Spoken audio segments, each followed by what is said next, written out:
कहानी नीरू की है। पंजाब की नीरू की शादी दिल्ली के राहुल से होती है। दिल्ली कितना बड़ा शहर है ना, लेकिन आप लोगों का घर तो बहुत छोटा है। हमारे पंजाब में तो ये बड़े बड़े घर होते हैं कि मजा ही आ जाता है। कोई बात नहीं नीरू, मैं भी तुम्हारे लिए बहुत बड़ा मकान बनाऊंगा बहुत जल्दी। नीरू के पिता जहाँ पंजाब के जाने माने व्यापारी थे, वहीं उसका पति राहुल दिल्ली में एक सिंपल नौकरी करता था। माँ, यहाँ तो घी मक्खन इतना महंगा है कि क्या बताऊं। मैं तो तरस ही जाती हूँ घी खाने के लिए। नीरू की माँ को ये सुनकर बहुत दुख होता है। मेरी बेटी को घी नसीब नहीं हो रहा है और ये बहू यहाँ बैठकर घी में शक्कर डाल रही है। देख वनिता, मैं साफ कह रही हूँ, इस घर में जितना घी आएगा उतना ही मेरी बेटी के घर दिल्ली भी जाएगा। अरे ये क्या बात होती है माँ जी? बेटी का उतना ही करो जो अच्छा लगे। अब क्या मायके से घी और मक्खन तक की सप्लाई करोगी आप? हाँ, मेरी बेटी किसी चीज को तरसे मुझसे बर्दाश्त नहीं होता। अब क्या था, नीरू के मायके में 2 किलो घी आता तो 2 किलो दिल्ली जाता नीरू के पास। एक दिन, माँ बड़ी गर्मी पड़ती है दिल्ली में। इस घर में तो एक ही एसी है और वो भी ड्राइंग रूम में। सारा परिवार एक ही कमरे में सोता है। हाँ बेटा, वो तो हर घर की कहानी है। यहाँ भी एक ही एसी है। अरे बिल इतना आता है कि क्या बोलूं। तभी वहां राकेश आ जाता है। माँ, थोड़ी देर में यहाँ कुछ प्लम्बर आएंगे मेरे कमरे में एसी लगाने। जरा ध्यान से लगवा देना ना माँ। ओए, ऐसे कैसे तेरे कमरे में एसी लगेगा? हाँ राकेश, एक बार बात तो कर लेता। अरे पापा, वो वनिता को गर्मी में नींद नहीं आती। ड्राइंग रूम में सबके साथ सोने में वो अनकंफर्टेबल है, इसलिए। अरे पूरे परिवार के साथ वहां तेरी बहन नीरू भी तो सोती है। वो नहीं हो रही क्या अनकंफर्टेबल? समझ रहा है ना?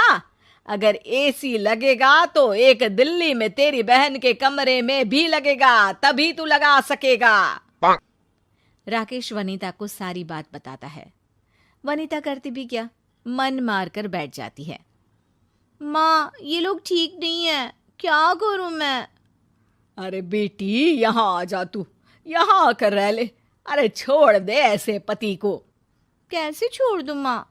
समाज क्या कहेगा, लोग क्या कहेंगे? वैसे भी मेरा एक बेटा है मयंक। अरे हटा बेटा, तेरी उम्र ही क्या है, इतनी परेशान रहेगी तो काम कैसे चलेगा। खैर, बात आई गई हो जाती है। माँ को लगता है कि नीरू ठीक है, तो वहीं नीरू के मन में एक ही लाइन चल रही होती है, यहाँ आजा। माँ ने तो बोल ही दिया है कि यहाँ आजा। बस मयंक थोड़ा सा बड़ा हो जाए, इन गरीबों को छोड़कर मैं वापस माँ के पास ही चली जाऊंगी।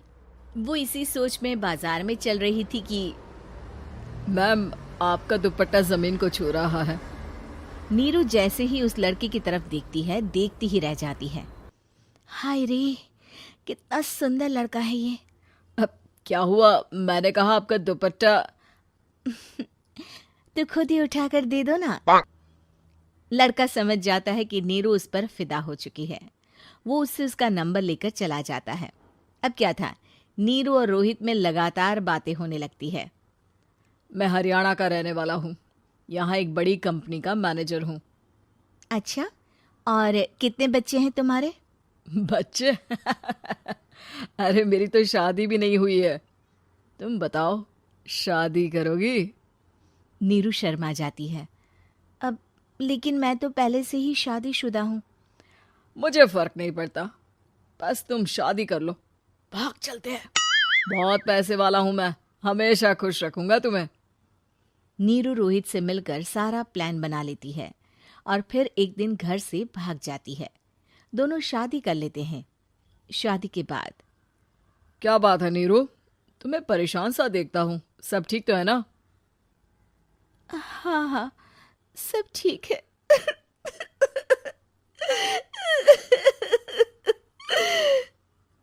ये कहते कहते ही वो रोने लगती है। अरे क्या हो गया, रो क्यों रही हो? मैंने तुमसे एक बात छुपाई है। और वही बात अब मुझे परेशान कर रही है। रोहित, मेरा एक बेटा भी है, उसका नाम मयंक है। क्या बात कर रही हो? ये तुमने मुझे पहले क्यों नहीं बताया? देखो नीरू, मेरी माँ को मैंने ये नहीं बताया है कि तुम शादीशुदा हो। बच्चा मैं मैनेज नहीं कर पाऊंगा। नीरू को समझ में नहीं आता कि वो क्या करे। तुम उस बच्चे को अपनी माँ को क्यों नहीं दे देती? नीरू चुपके से माँ को फोन करती है।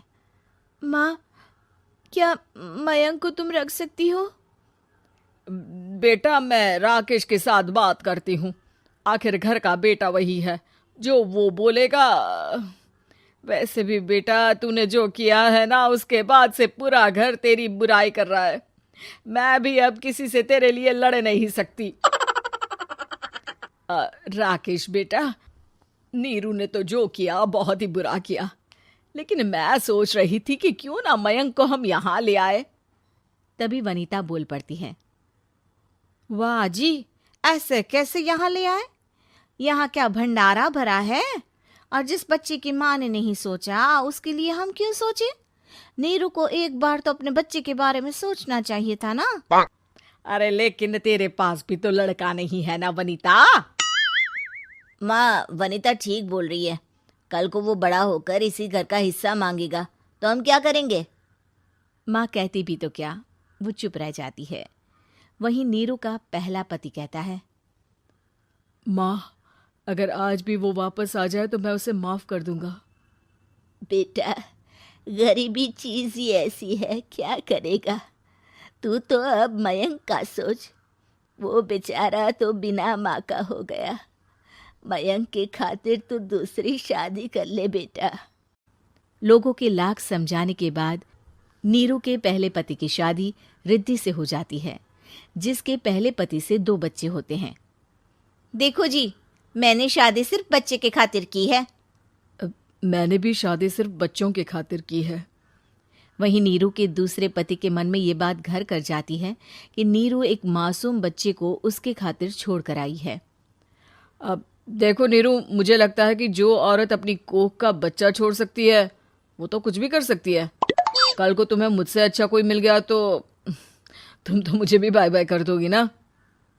नीरू को अब उसका दूसरा पति ताने देना शुरू कर देता है। तंग आकर नीरू उसके यहाँ से भागकर अपने पहले पति के पास चली जाती है, लेकिन ससुराल में क्या लेने आई है नीरू, मयंक को? नहीं नहीं सासू माँ, मुझसे गलती हो गई, मुझे माफ कर दीजिए। नीरू, अब वक्त खत्म हो गया है, मेरी शादी हो चुकी है। तो छोड़ दो ना उसे, हमारा बच्चा है। मैं आपको अपनी माँ नहीं मानता, मेरी नहीं मान तो बात अच्छी है। नीरू मयंक की बात सुनकर समझ जाती है कि उसके पास अब न आसमान रहा ना ही जमीन।